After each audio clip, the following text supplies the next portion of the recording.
Assalamualaikum warahmatullahi wabarakatuh. Ini video pertemuan keenam yang Ibu janjikan kemarin. Pada bab 3 ini terbagi atas dua ya. Yang pertama bab 3 untuk ukuran pemusatan. Yang ini kedua bab ketiga ukuran keragaman. Dan pada pertemuan ini juga ada bab 4 yang merupakan batas akhir kita untuk melaksanakan kuis dan UTS pada minggu ini dan minggu depan. Oke. Pada bab 3 ini yaitu ukuran keragaman. eh ini Ibu memberikan ilustrasi ya.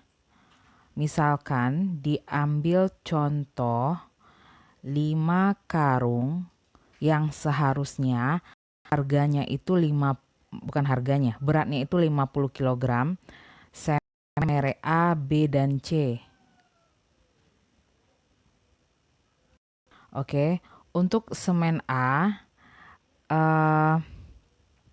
berat kantong pertamanya itu 49, yang kedua 51. Ini misalkan kamu membeli semen mereknya 3 macam, terus kamu masing-masingnya membeli 5 kantong masing-masingnya. Oke, untuk kantong pertama kamu cek, yang pertama beratnya 49 kg, yang kedua beratnya 51 kg, dan yang ketiga 50, selanjutnya yang keempat 49, dan yang terakhir adalah 50 kg. Oke. Semen B juga berat yang pertama 50, lalu 51, 49, 50, 50. Untuk terakhir semen yang merek C, berat yang pertama 48 kg, 52 kg, 49 kg, 50 dan 51 kg. Terus yang jadi pertanyaan di sini, merek mana yang paling dapat dipercaya dari ketiga merek yang kamu beli di toko bangunan? Oke. Coba perhatikan, kira-kira merek mana yang paling dapat dipercaya dari bermacam-macam jenis berat kantongnya dari 3 itu. Coba dianalisa. Oke, untuk menganalisa ini semen ini kita memakai ukuran keragaman, yaitu jadi manfaatnya bagi konsumen adalah mana merek yang mampu dapat dipercaya, yang menguntungkan konsumen secara baik gitu.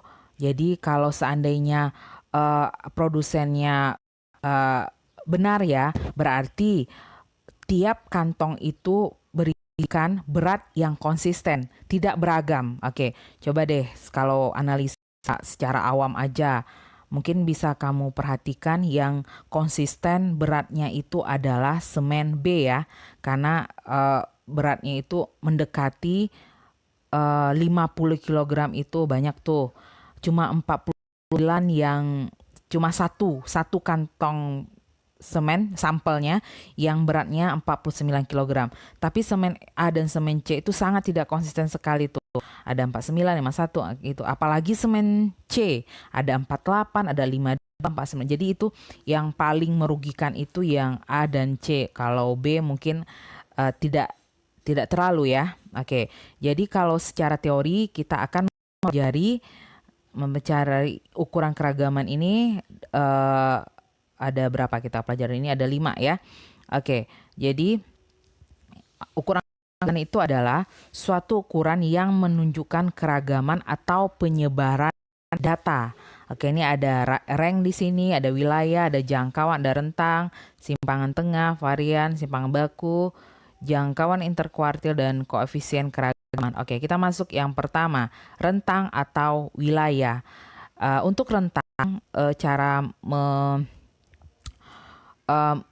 menghitungnya adalah X max dikurang X min, atau data tertinggi kurang data terendah. Oke, ini dia wilayahnya.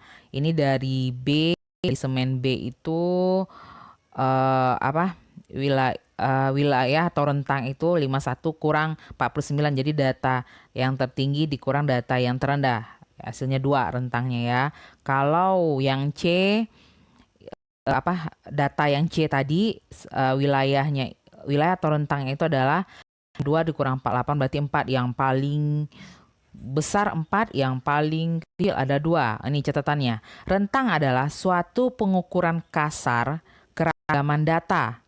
Oke, jadi tidak terlalu baik digunakan bila data berukuran besar karena tergantung nilai max dan min. Jadi ini datanya kecil berarti nggak apa-apa. Tapi kalau udah nyampe ribuan atau ratusan ribu, ini memang akan sulit kita memakai rentang dan rentang atau wilayah. Oke, yang ke B adalah simpangan tengah atau mean absolute deviation. Oke, ini disingkat dengan MAD ya.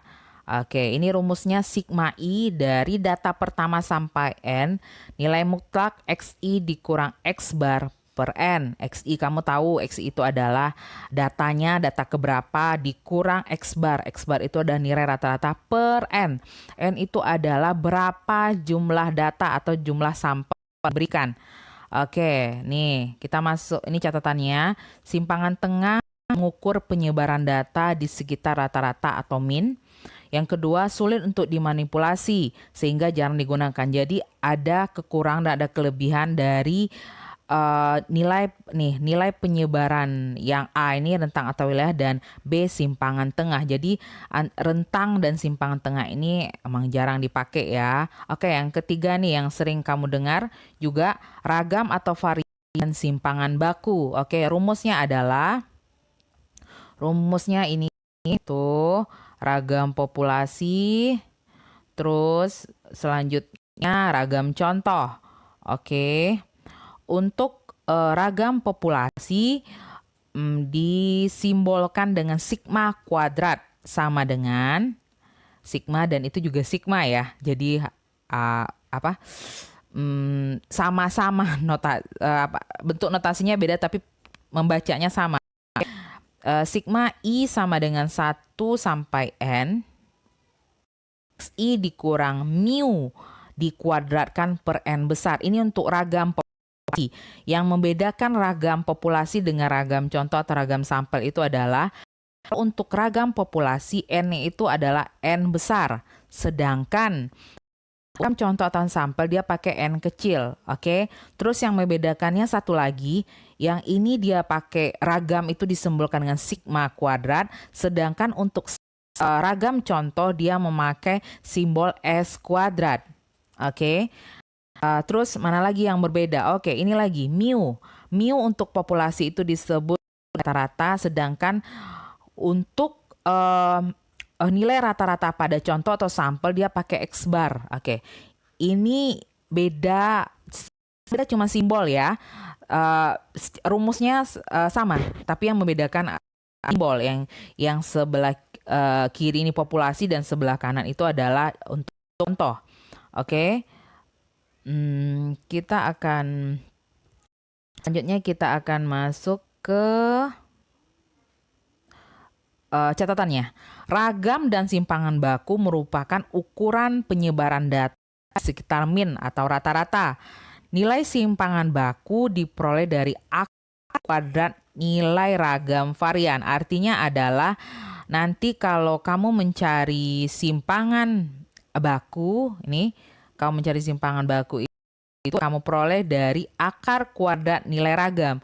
Jadi nanti akan nilai ragamnya itu 4 gitu. Nilai ragam itu kan 4. Jadi nih ragam ya. Ragam itu nilainya 4. Terus nanti kalau kalau simpangan baku berarti sigma saja ya. Berarti akar dari 4 sama dengan 2 gitu. Gitu cara mencari simpangan baku mirip G ya, tapi itu ada sigma. Oke. Sekarang kita lanjutkan. Kita hapus dulu ini deh ya. Aduh. Kita hapus dulu. Aduh, nggak bersih, terlalu bersih ya.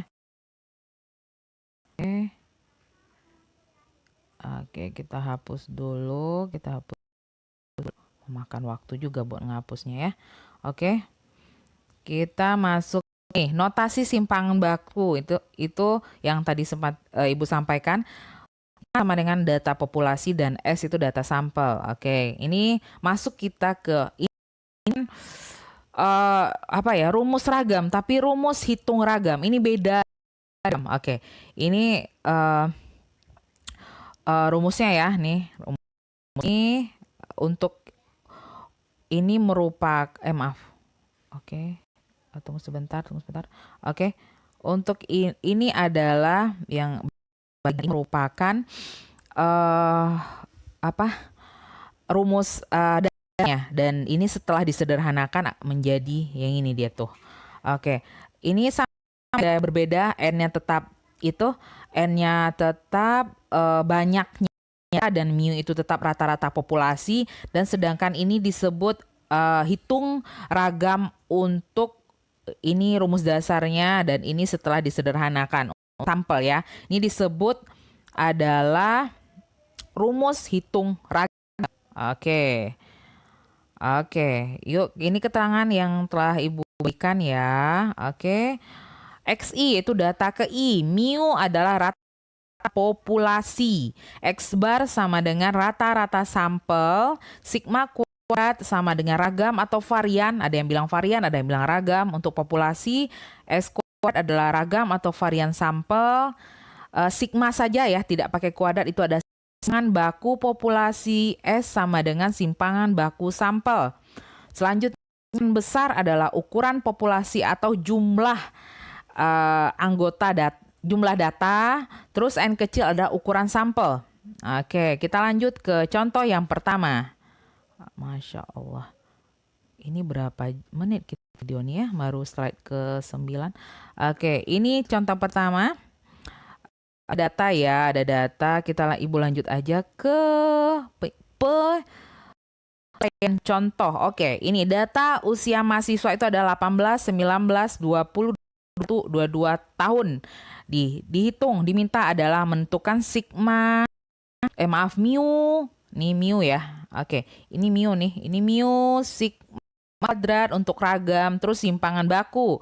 Oke, selanjutnya X bar ya, X bar, terus X bar itu adalah rata-rata untuk sampel, ragam, kuadrat, dan S. Oke, ini dia.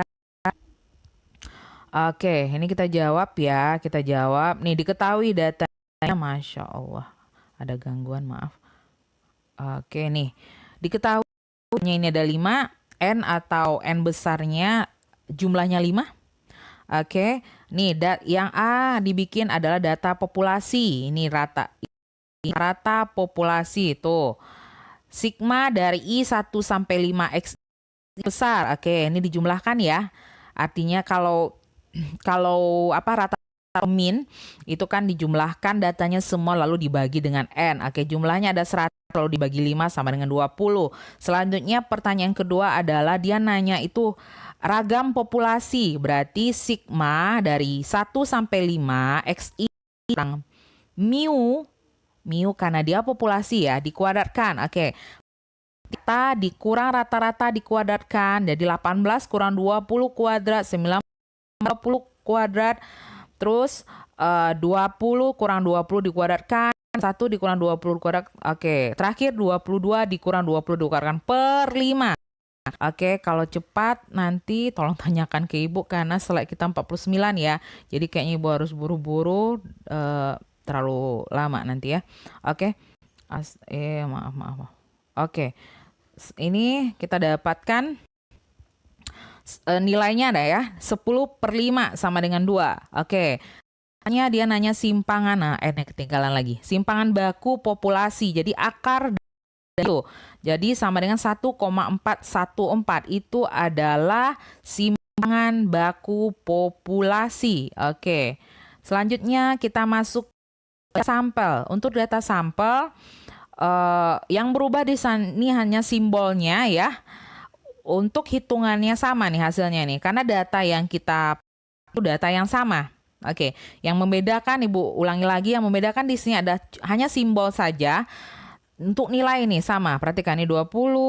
Oke, ini 20 ya. Terus ini untuk ragamnya 2. Ragamnya ini tadi S ya. Aduh ya Allah, ke tip X tadi karena Ibu pakai mu. Oke. Terus yang ini berarti S juga tuh. Simpangan baku hasilnya sama. Yang berbeda hanya simbolnya saja. Oke. Yuk kita lanjutkan. Koefisien keragaman. Koefisien keragaman dari suatu data dapat ditentukan dari. Oke, ini dinotasikan dengan KK sama dengan S per X bar. S itu apa tadi? S itu ada simpangan baku. Per X bar ada nilai rata-rata dikali 100. Guna untuk membandingkan keragaman dua data yang memiliki rata-rata yang sangat berbeda. Semakin besar nilai koefisien keragaman, maka data semakin bervariasi. Keragaman data semakin tinggi. Ibu ulangi lagi, semakin besar nilai koefisien keragaman atau KK, maka data semakin bervariasi. Keragaman data semakin tinggi. Oke, kita masuk ke soal pertama. Berat bungkus. Oke, ini kayaknya mengganggu ya. Gambar Ibu tuh aku pindahin. Oke. Berat 10 bungkus makanan kecil punya nilai tengah ya. Berarti X bar 278 gram. Bungkus dengan simpangan bakunya 9,64 gram. Bila ke 10 bungkus tersebut dibeli dari 10 toko yang berbeda dengan rata-rata Rp1.290 per bungkus dengan simpangan bakunya Rp90 per bungkus, dapatkah Anda menyimpulkan bahwa makanan kecil tersebut relatif lebih homogen dibandingkan dengan harganya? Oke, kita coba menghitungnya untuk soal satu ini. Oke, Ibu zoom dulu nih. Oke. Oh, terlalu kecil ya. Oke, coba perhatikan. Oke, nih diketahui N-nya 10, X bar untuk itu ada 278 gram. Untuk ragam berat, nggak kelihatan ya. Oke, di zoom lagi deh. Nih. S berat 9,64, X bar harga 1.290, sedangkan bukan ragam, simpangan baku harga. Karena S ya, bukan S kuadrat. Oke, 90 per bungkus. Oke, ditanya, dapatkah Anda menyimpulkan bahwa berat makanan kecil tersebut relatif lebih homogen dibandingkan dengan harganya? Oke, kita jawab nih. KK berat atau koefisien keragaman untuk berat. Jadi S berat atau simpangan baku berat per X bar berat dikali 100. Jadi 9,64 per 208 dikali 100 sama dengan 3,46. Oke, untuk KK harga atau koefisien keragaman harga, S harga atau simpangan baku harga per X bar harga atau min kali 100 sama dengan 90 per 1290 dikali 100. Hasilnya adalah 6,97. Oke, coba dibandingkan nih. Coba kamu bandingkan. Dari nilai KK di atas dapat disimpulkan harga memiliki nilai yang bervariasi. Harga karena dia lebih besar ya tuh. Angkanya lebih besar. Coba perhatikan. Yang ini tadi 6,979. Oke, ini puasanya. Yang salahin puasa ya. Oke. Nih Ibu coba. Nih. Yang pertama ini untuk KK berat 3,46. Untuk KK harga 6,97. Oke, dari KK di atas dapat disimpulkan harga memiliki nilai yang bervariasi dan keragaman yang semakin tinggi karena ditunjukkan dari nilai KK harga yang besar yaitu 6,97. Oke. Yuk kita lanjutkan yang ketiga nih. Yang ketiga, ukuran posisi, yaitu ini ada ukuran posisi ya. Posisi nih, ukuran posisi, ada skor Z, kuartil, ada desil, ada persentil. Ada 4 ukuran posisi. Oke. Ini masuk ke posisi kuartil, desil, persentil untuk data tunggal. Nanti ada data tunggal dan data tidak tunggal ya. Oke. Ini dia untuk kuartil nih. Kuartil D itu posisi ya. Posisi KI sama dengan I/4N. Ini untuk kuartil. Selanjutnya yang ini untuk desil dan ini untuk persentil. Kalau kuartil ini adalah data itu dibagi atas 4 ya. Misalnya data kamu 100 dibagi 4 berarti ada kuartil pertama, kuartil ketiga, keempat karena dibagi 4 ya. Jadi masing-masing 25. Oke, jadi dia nanya posisi keberapanya gitu loh. Terus untuk desil ini adalah dia dibagi per 10. Jadi kalau data kamu 100 dibagi 10 berarti masing-masingnya 1/10 masing-masingnya ya. Terus untuk persentil ini adalah per 100. Jadi kalau data 1000 berarti kalau dia 100 per 100 nggak mungkin ya. Jadi kalau datanya 1000 dia per 1000-nya gitu. Oke, seperti itu. Kita lanjut ke penentuan lagi. Penentuan kuartil, desil, dan persentil. Oke, langkah-langkahnya seperti ini. Setelah kita ketahui letaknya, lalu ada langkah kedua nih. Jadi pertama langkah untuk menentukan kuartil, desil, dan persentil. Itu yang pertama nih, langkahnya yang pertama tuh. Yang pertama ya, nih. Urutkan data. Kalau datanya itu berantakan tuh, belum diurutkan dari yang kecil yang ke besar, kamu urutkan dulu. Lalu tentukan posisi kuartil. Lalu tentukan, dia misalnya datanya itu 100. Oke, yang posisi kuartil keempat itu bukan di data keempat gitu. Tapi 1/4 dari data yang 100 itu. Jadi karena itu kamu tentukan dulu posisi kuartilnya dulu. Jadi untuk kuartil nih DKI sama dengan I/4N ya. N itu adalah banyaknya data. Kalau 100 berarti misalnya ditanya K2 berarti 2/4 kali 100. Ini langkah pertama. Sebelumnya kamu urutkan data dulu ya dari kecil ke besar.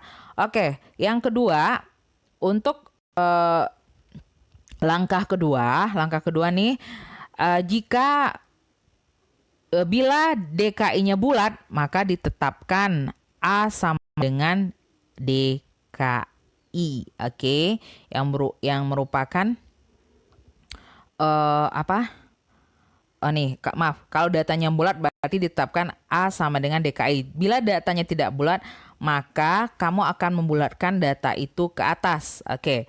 Langkah ketiga ini dia. Kalau dia bulat, caranya seperti ini. XA ditambah XA tambah 1/2. Sedangkan langkah ketiga adalah KI sama SA. Langsung itu menjadi nilainya gitu loh. Supaya lebih jelas kita masuk saja ke soal ya. Ini ada soal kedua. Yang ditanya di sini adalah K2, K3, D4, D9, D4, terus P85 untuk data berikut, oke. Ini datanya dari 1,6 sampai 4,7. Oke, ini soal kedua nih. Soal kedua. Oke. Ibu harapkan bisa berjelas. Oke. K2, K3, D4, D9, P42, P85 dan data berikut. Langkah pertama, urutkan data. Data telah diurutkan pada saat tersebut dari kecil ke besar ya. Yang A, tentukan K2. Tentukan K2. Untuk K2 N-nya pada soal tersebut 40 ya. Maka DKI sama dengan I/4N ya. Rumus untuk kuartil ya. Ini dia rumusnya. D itu adalah posisi tuh. Oke. Terus selanjutnya DK2 itu dengan 2 berarti I-nya ganti 2. 2 per 4 kali 40. Berarti sama-sama dibagi itu. 40 bagi 4 berarti 10. 10 kali 2 dengan 20. Nilainya bulat, maka K2 sama dengan, nih karena nilainya bulat berarti kamu pakai ke sifat yang, bukan sifat, rumus yang pertama ya. X20 tambah X21 per 2 sama dengan X20 berapa? Coba kita lihat ya, X20 itu berapa? Nih, X20. Ini tadi sampai sini 5. Ini 10, 15, 20, 25, 30, 35, 40 ya. Tadi dia nanya berapa? Data ke-20 ditambah data ke-21, itu artinya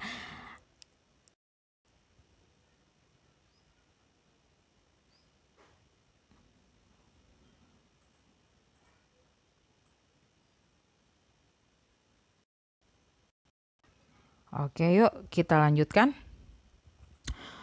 K2 tadi itu kita mendapatkan DK2 itu atau posisi K2 itu adalah pada X20. Jadi K2 sama dengan X20 ditambah X21 per 2. Oke, sekarang data ke-20. Perhatikan data ke-20 yang mana ini? Perhatikan data ke-20 ya. Ini data, maaf ini kok nggak bisa dipencet. Oke, ini data ke-10 ini. Ini data ke-20 dan data ke-21 tuh. 3,4 dan 3,4 untuk data 20. Data ke-20 3,4, data ke-21 3,4. Oke, coba kita lanjutkan hitungannya. Nih, K2 sama dengan X20 ditambah X21 per 2. Dan 3,4 ditambah 3,4 per 2 sama dengan 6,8 per 2 sama dengan 3,4. Jadi kuartil K2 itu adalah terletak pada posisi pada data 3,4. Nilai datanya 3,4. Oke, jadi kuartil, desil dan persentil itu artinya adalah data itu dibagi atas beberapa data itu dibagi atas beberapa, kalau kuartil berarti dibagi atas 4 yang seperti Ibu terangkan tadi ya. Oke, sekarang kita masuk ke desil. Sekarang dia minta D9 atau desil 9 ya. Posisinya itu D9 sama dengan I per 10N. Jadi posisi desil ke-9 ada 9 per 10 kali 40 sama dengan, oke, sama-sama dibagi, hasilnya 36. Karena hasilnya bilangan bulat, maka dilanjutkan ke langkah selanjutnya. D9 sama dengan, ini D9, desil ke-9 ya, ada pada suku atau data. Atau ke-36 ditambah data ke-37. 36 diperoleh dari sini tadi. Nih 36 di sini tadi tuh. Jadi X36 ditambah X 36 ditambah 1 berarti X37 per 2. Jadi kita cari di data mana data yang berada pada X36 dan data yang X37. Oke, coba kita cari 36 dan 37 ya. 36 dan 37. Coba perhatikan. 10, 20, 30. Oke, berarti ini 36, ini 37. 4,3, 4,4. Oke, kita ingat 4,3, 4,4. Apakah yang telah Ibu cari benar? Oke, ini dia. 4,3 ditambah 4,4 di per 2. Tuh, per 2. Sama dengan, hasilnya adalah 8,7 per 2 sama dengan 4,35. Jadi desil atau desil nilainya adalah 4,35.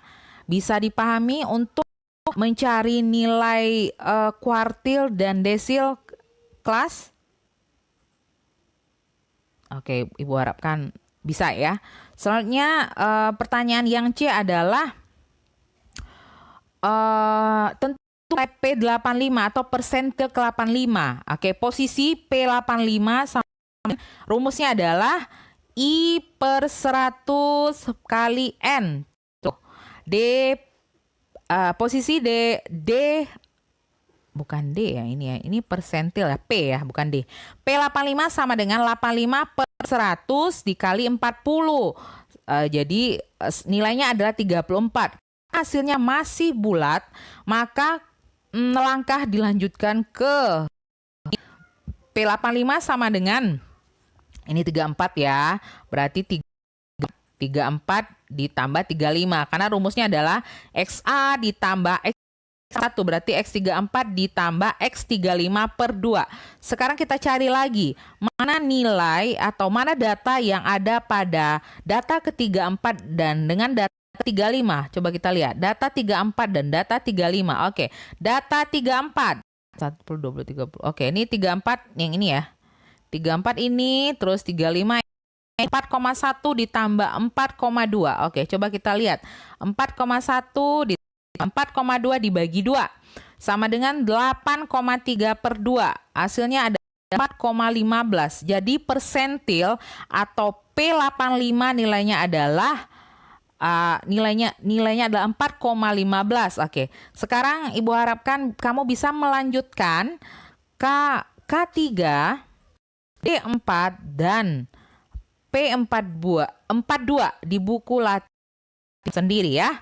Karena sudah Ibu terangkan di atas, jadi Ibu harapkan kamu bisa menyelesaikan K3, D4 dan P42.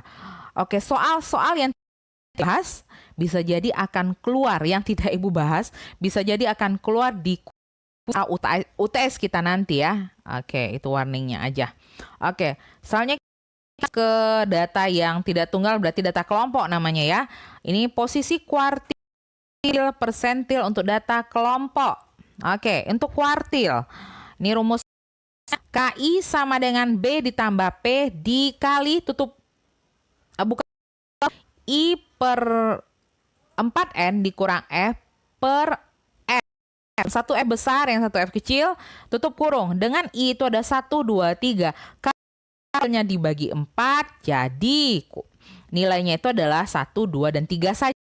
Oke, ini B-nya adalah batas bawah kelas KI, kelas interval di mana KI akan terletak, atau B itu merupakan ujung bawah di 0,5. P adalah panjang kelas KI. Untuk F adalah frekuensi kumulatif sebelum kelas KI. F kecil merupakan frekuensi kelas KI dan N merupakan banyak datanya. Ini desil. Desil itu adalah B tambah P I per 10 kali N dikurang F besar per F. Dengan I itu karena dia dibagi 10 berarti I dari 1 sampai 9. Oke, ini sama ya, sama. Keterangannya sama. Terus persentil PI sama dengan P ditambah P I per 100 dikali N dikurang F besar per F. Dengan I itu adalah karena dia di 100, jadi I-nya itu dari 1 sampai 99. Keterangannya hampir sama juga. Terus yang ditanya di sini adalah tentukan K2, K3, D4, D7, P6 dan P75 dari tabel distribusi frekuensi di bawah ini. Oke. Ini dia nilai ujian, terus frekuensinya, terus frekuensi kumulatifnya. Jumlah N-nya adalah 80 siswa atau mahasiswa ya dalam suatu kelas tersebut. Oke, ini contoh kedua ya. Ayo kita bahas contoh kedua. Oke, kelas kita bahas tentang contoh 2 ya. Untuk contoh 2 ini yang ditanya adalah kuartil 2, kuartil 3, desil 4, desil 7, persentil 26, dan persentil 75 untuk data berkelompok. Untuk data kelompok, oke. Kita jawab K. Oke, ini dia K3, yaitu batas bawah ditambah P itu interval I per 4 N dikurang F. Sebelumnya kita cari dulu adalah posisi kuartil 3 itu. Jadi I per 4 dikali 80, N-nya 80 ya, sama dengan 3 per 4 kali 80 sama dengan 60. Oke, batas ini 60, ini bukan frekuensi relatif ya, tapi frekuensi kumulatif. Ini Ibu salah nih ya. Oke, ini adalah frekuensi kumulatif ya. Oke. Terus pilih interval yang frekuensi kumulatif itu adalah terdapat 60. Di mana? Coba perhatikan. Ini tadi 48. Ini 68, ini 80, berarti yang frekuensi kumulatif itu di posisi ke ini ya, 68. Berarti intervalnya adalah dari 81 sampai 93. Oke. Nih, batas bawah. Tadi batas bawah disampaikan bahwa ujung bawah dikurang 0,5, sedangkan batas atas adalah ujung atas ditambah 0,5. Jadi 81 dikurang 0,5 berarti 80,5 tambah P itu ada panjang interval. Kemarin udah Ibu terangkan kalau mencari panjang interval itu kita pakai jari ini nih. Kalau seandainya kita kurang antara ujung atas dikurang 7 ujung bawah, hasilnya 9 ya. Mencari panjang interval bukan seperti itu. Kita mencari panjang interval itu pakai batas atas dikurang batas bawah. Kalau pakai batas atas kurang batas bawah berarti seperti ini. Kalau batas atasnya berarti 90,5 karena di batas atas dikurang 80,5, maaf, sama dengan hasilnya 10 ya. Panjang intervalnya ini pakai teori pertemuan kita sebelumnya. Atau kalau kamu nggak pakai ini, kamu boleh pakai yang ini nih.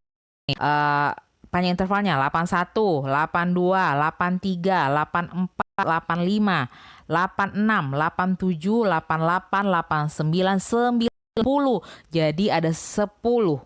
Dia pakai jari ngitung panjang interval itu. Jadi ada 10. Jadi P sama dengan nih 10 nih. Jadi 3 per 4 ya. Jadi 3 per 4 I kita 3 ya, per 4 dikali 80 kurang 48 per 20. Jadi sama dengan 85 ditambah 10. Ini hasilnya adalah 12 per 20. Jadi hasil akhirnya adalah 86,5. Kuartil 3 itu nilainya adalah 86,5. Oke, bisa dimengerti ya. Lanjutkan. Sekarang pertanyaannya adalah 4. Langkah sebelumnya kita harus mencari posisi D4 itu di mana. Jadi I per 10 N sama dengan 4 per 10 kali 80 hasilnya 32. Ibu bikinnya selalu frekuensi relatif. Sebenarnya itu adalah frekuensi kumulatif ya. Frekuensi kumulatif ini ya. Frekuensi kumulatif. Jadi D4 sama dengan B tambah P I per 10N kurang F per F. Jadi batas bawahnya, perhatikan, ini 32. Coba kamu perhatikan yang mana 32. 32 itu dikandung oleh ini nih, interval 71 sampai 80 itu dia. Oke. Tadi itu oke, ini dia. Jadi batas bawah berarti 70,5 ditambah panjang interval tadi pakai jari ya, atau pakai ujung batas atas dikurang batas bawah. Terus I-nya 4, N-nya 80 untuk F. F tadi apa? F itu adalah frekuensi, oke itu lupa Ibu terangkan tadi ya. F itu adalah F-nya itu adalah 23. Berarti frekuensi sebelum frekuensi dia sendiri, jadi frekuensi kumulatif sebelum data sebelumnya nih, frekuensi relatif data sebelumnya. Jadi yang ini ya, ini dia tuh. Nih 23. Terus untuk F kecil adalah frekuensi interval tersebut. Jadi 25. Oke, jadi 23 di sininya, terus ininya itu 25. Jadi hasilnya adalah 70,5 ditambah 3,6 sama dengan 74,1. Jadi So, keempat itu pada nilainya adalah 74,1. Selanjutnya kita masuk ke persentil 26.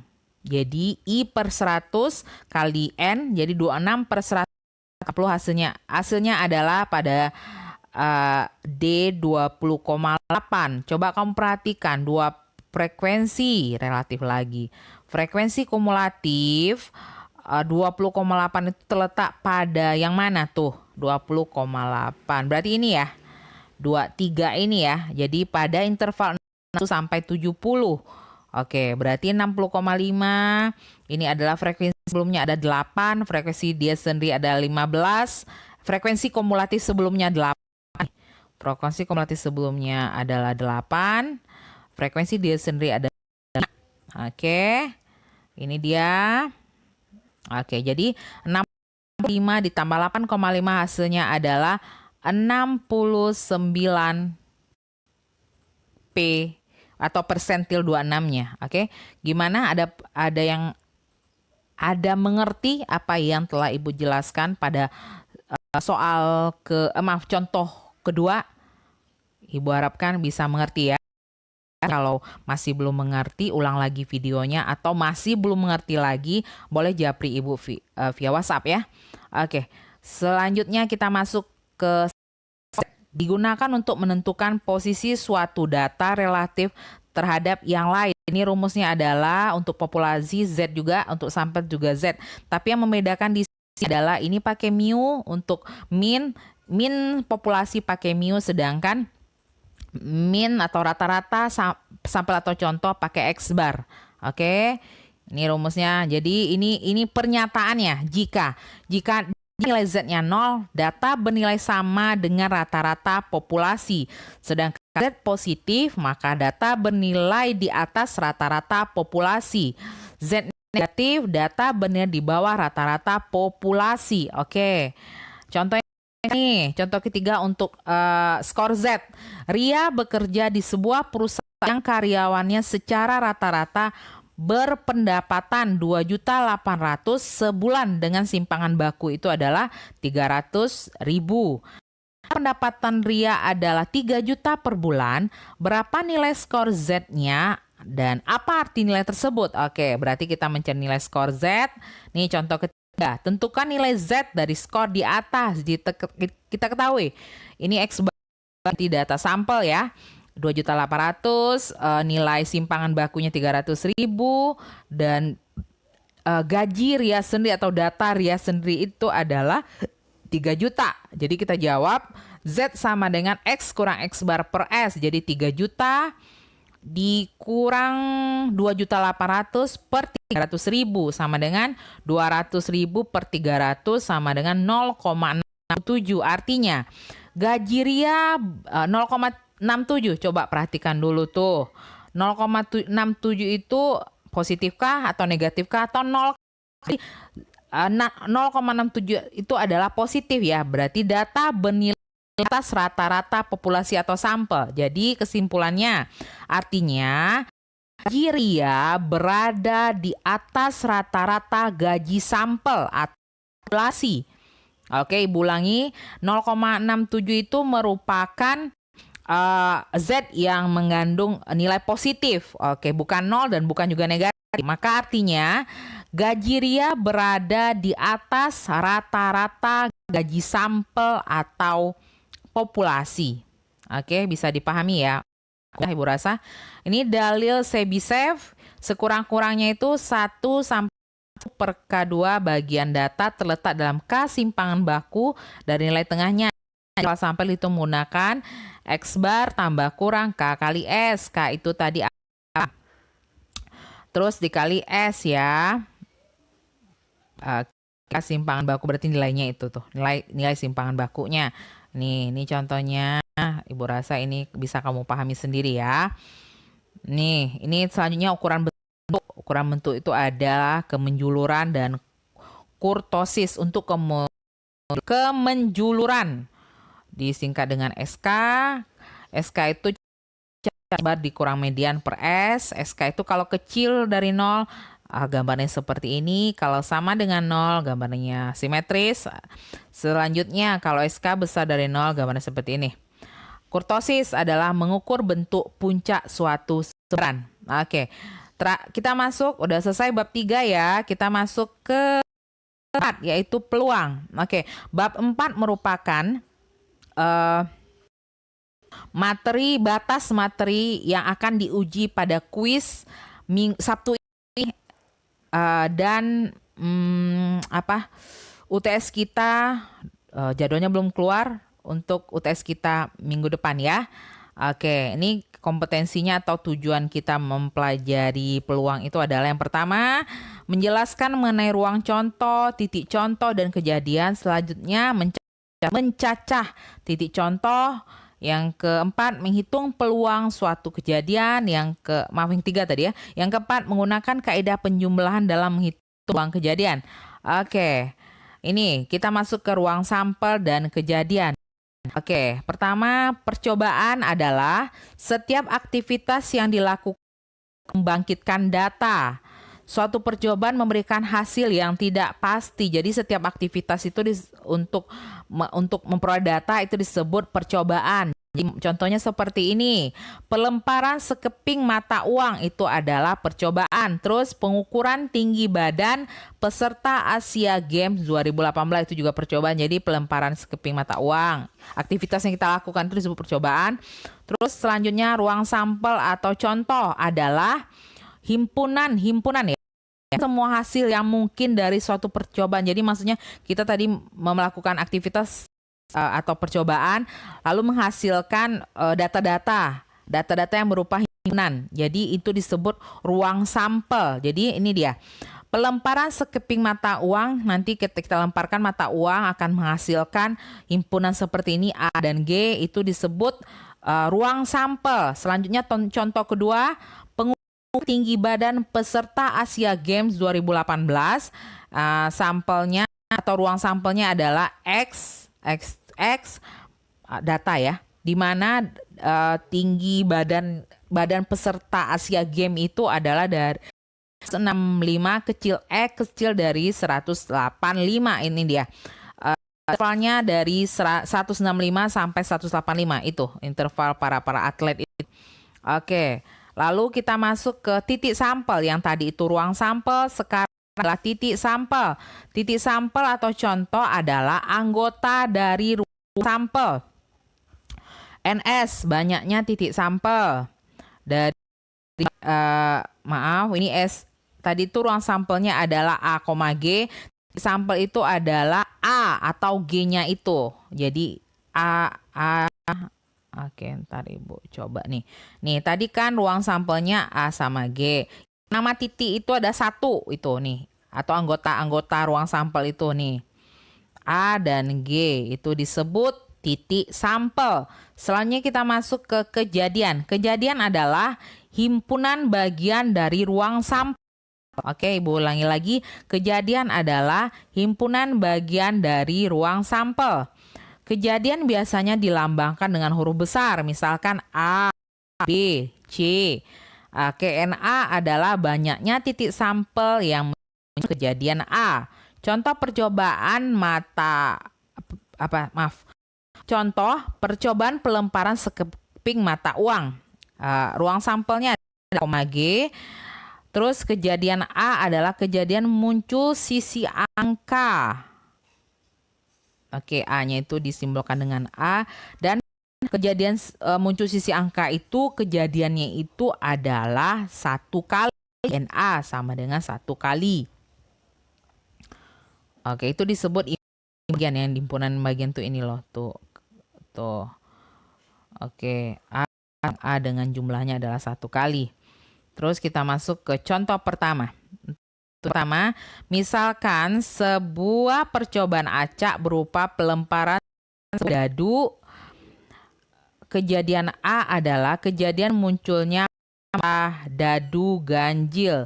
Dan kejadian B adalah kejadian munculnya mata dadu yang lebih besar dari 2. Tuliskan kejadian A dan kejadian B tersebut. Oke, coba kita bahas nih.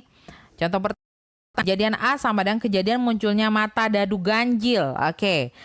Kejadian mata dadu ganjil itu dadu itu nilainya itu ada 1, 2, 3, 4, 5, 6. Dia minta A, kejadian A. Yang ganjil berarti A sama dengan 1, 3,5. Kejadian B adalah kejadian munculnya mata dadu genap, yaitu 2. B sama dengan 2, 4, dan 6. Oke, gimana bisa dimengerti ya? Kita masuk selanjutnya adalah pengolahan kejadian. Oke, pengolahan kejadian yang menghasilkan kejadian baru yang meliputi irisan, gabungan, dan kompleks. Anggap A dan B merupakan dua kejadian dalam sebuah ruang sampel. Oke, ada merupakan kejadian ruang sampel. Ini A gabung B berarti gabungan kejadian A dan B. Ini ketinggalan ya. Terus A iris B berarti irisan kejadian A dan B. A komplemen itu ada simbolnya ada 2, AC atau A aksen. Ini disebut komplemen kejadian A atau yang tidak yang bukan merupakan kejadian A gitu. Jadi disebut A komplemen. Contohnya seperti ini. S sama dengan 1, 2, 3, 4, 5, 6. A itu adalah 35, sedangkan B sama dengan 3, 4, 5, 6. Ini ditanya adalah yang pertama. Nih contoh 2 yang ditanya. A gabung B berarti kejadian A digabung kejadian B. Oke, itu dia digabung. 1, 3, 4, 5, 6. Selanjutnya. Nih, Selanjutnya adalah A iris B berarti A irisan B yang merupakan anggota bersama. Mana tuh anggota bersamanya? 3. Terus 5 ya. 3, 5. Oke, 5 merupakan irisan. Selanjutnya A komplemen yang bukan anggota A yang mana? Coba perhatikan yang bukan anggota A. Yang bukan anggota A berarti anggota A itu ada 1, 3, 5. Berarti yang bukan anggota A adalah 2, 4, 6. Oke, 2, 4, 6. Ini dia. Terus yang bukan anggota B. Anggota B itu adalah 3, 4, 5, 6. Yang bukan anggota B berarti adalah 1 dan 2. Itu aja. Oke, bisa dipahami ya. Bisa dimengerti. Ibu rasa cukup mudah. Kita masuk ke dalil De Morgan. Ini dalil De Morgan itu adalah A gabung B komplemen sama dengan A komplemen iris B komplemen. Terus A iris B komplemen sama dengan A komplemen digabung B komplemen. Oke, ini soal ini merupakan latihan kedua kita pada semester ini ya. Sabtu kemarin udah Ibu kumpul, Ibu harapkan semua mengerjakannya. Dan bagian terlambat, kemarin Ibu bilang di classroom itu, di Google Room, Ibu kasih waktu paling lambat itu adalah jam tanggal berapa ya? Sabtu itu tanggal 17 ya. Pukul 23.59 paling lambat. Jadi seandainya kalau kamu terlambat, di sana kamu artikel kamu ditulis di sana ada so late. Jadi bagian terlambat mungkin akan Ibu diskon nilainya 10% ya. Oke, Ibu rasa nggak akan bertanya ya untuk soal yang ini ya, karena bisa dimengerti semua karena relatif lebih mudah ya. Oke, Ibu akan lanjutkan ke ini definisi peluang suatu kejadian. Oke. Misalkan suatu ruang sampel N, hasil yang mungkin yang banyaknya berhingga dan masing-masing mempunyai kemungkinan yang sama untuk terjadi. Misalkan A adalah suatu kejadian yang mempunyai K hasil, maka peluang kejadian A adalah, jadi ulangi lagi, suatu ruang sampel S mempunyai N hasil yang mungkin yang banyaknya berhingga dan masing-masing mempunyai kemungkinan yang sama untuk kejadian. Misalkan A adalah suatu kejadian yang mempunyai K hasil. Jadi ada ruang sampel, ada kejadian masing-masingnya. Di kejadian itu ada juga kemungkinan berapa banyak kejadian yang dialami. Jadi peluang kejadian A gitu loh. Jadi ada ruang sampel, ada kejadian A, jadi peluang kejadian A itu berapa gitu. Jadi ada kemungkinan lagi dari kejadian A itu K per N. Jadi K itu adalah jumlah A atau kejadian A per jumlah kejadian seluruhnya. Jadi dalam menentukan peluang suatu kejadian, kita hanya perlu tahu banyaknya anggota ruang sampel yang menyusun kejadian tersebut. Jadi maksudnya NA itu ruang sampelnya berapa, NS itu ruang sampel keseluruhan. Oke, ini dia sifat-sifat peluang. Ada 3. Yang pertama, peluang itu dari interval 0 sampai 1.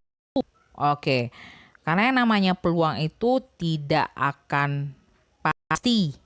Karena namanya peluang ya. Jadi kalau pasti berarti terjadi ya. Oke. Jadi Ibu nol, peluang itu adalah intervalnya dari 0 kecil sama P, peluang itu kecil sama 1. Jadi kalau dia nggak terjadi berarti 0 ya. Seandainya dia terjadi berarti 1. Oke. Jadi yang tidak terjadi itu dari interval 0 kecil, bukan sama, kecil dari PA kecil dari 1. Oke, yang kedua adalah peluangnya itu himpunan kosong. Sama dengan 0. Ada kejadian yang tidak mungkin akan terjadi. Oke, yang ketiga adalah atau gini, yang kejadian tidak mungkin akan terjadi berarti hari esok nggak akan mungkin balik lagi gitu, seperti itu. Jadi PS sama, untuk yang ketiga adalah PS sama dengan 1. Itu adalah kejadian yang pasti terjadi karena peluangnya itu 1 itu. Oke, kita lanjutkan. Contoh yang ketiga. Sekeping uang logam dilempar 2 kali. Berapa peluang sekurang-kurangnya sisi gambar muncul? Oke, yang kedua, hitunglah peluang memperoleh kartu hati bila kartu diambil secara acak dari seperangkat kartu bridge. Oke, kita masuk ke contoh 3, soal yang pertama. Sekeping uang logam dilempar 2 kali.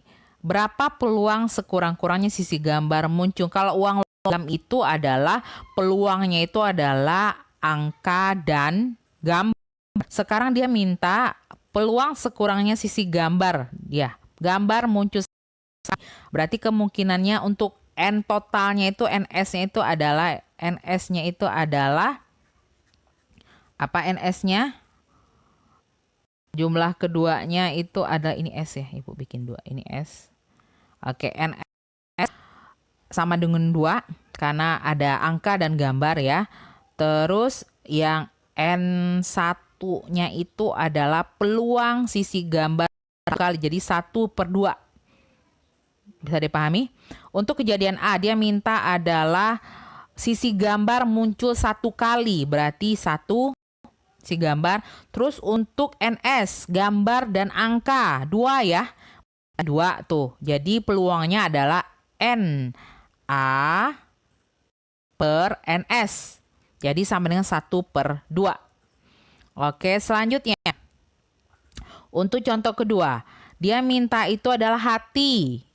Hati terus dari kartu bridge. Untuk hati itu ada 13 ya, 13 kartu untuk hati ya. Jadi N hati per N kartu bridge. Kartu bridge itu jumlahnya 52 di luar joker ya. Ibu kurang hafal tapi sepertinya seperti itu. Ada joker merah dan joker yang warna. Jadi di luar joker itu dia ada 52. Jadi sepertinya kamu tidak pernah main ini lagi ya, karena udah biasa dengan JJ. Jadi jarang tahu yang mananya kartu break. Jadi ini NHT jumlahnya 13 dan jumlah ruang sampel keseluruhan untuk kartu break itu ada 52 di luar joker. Jadi 13/52 peluang untuk kartu hati terambil. Oke, gimana? Bisa dipahami? Oke, 49 ya. Slide akan kamu pelajari untuk 2 bab ini, 2 pertemuan ini. Ibu rangkum jadi dalam 1 video ya. Mudah-mudahan bisa seperti oke. penjelasan yang Ibu berikan. Sampai di sini pertemuan kita pada video ini. Alhamdulillahirrahmanirrahim. Assalamualaikum warahmatullahi wabarakatuh. Oke, menjalankan ibadah puasa ya.